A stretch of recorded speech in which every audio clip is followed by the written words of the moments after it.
অজ্ঞাতনামা এক ব্যক্তি সিএনজির সাথে ধাক্কা খেয়ে গুরুতর অসুস্থ হয়ে হাসপাতালে নেওয়ার জন্য ছুটে যান আশেপাশে থাকা মানুষরা।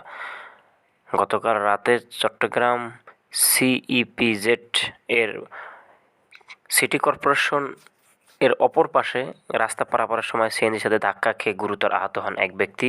ব্যক্তির নাম অজ্ঞাতনামা। তবে সেই ব্যক্তি আহত হওয়ার পর তাকে তার পরিবারের সন্ধানের চেষ্টা চালাচ্ছে অনেকে, সবাই চেষ্টা চালিয়ে তখনকার ব্যর্থ হয়। তো তার পরিস্থিতি বেশি গুরুতর দেখার ফলে তাকে হাসপাতালে নেওয়ার জন্য চেষ্টা চালিয়ে তারা হাসপাতালে নিতে বিভিন্ন ধরনের উঠে পড়ে লাগে, তারপর তাকে হাসপাতালে নিতে তারা সাধ্য হয়। তাই বলবো সবসময় রাস্তা পারাপারের সময় সকলকেই সচেতন থাকতে হবে এবং সচেতন থেকে সতর্ক অবস্থায় আপনাকে রাস্তা পারাপার হতে হবে। সেটা হোক শহর, সেটা হোক গ্রামের, সেটা হোক গ্রামের শহর কিংবা সাধারণ যেখানে হোক না কেন, আপনাকে রাস্তা পারাপারের সময় অবশ্যই নজর রাখতে হবে গাড়ি ঘোড়ার দিকে এবং বিভিন্ন দিকে খেয়াল রেখে আপনাকে রাস্তা পারাপার হতে হবে। তা না হলে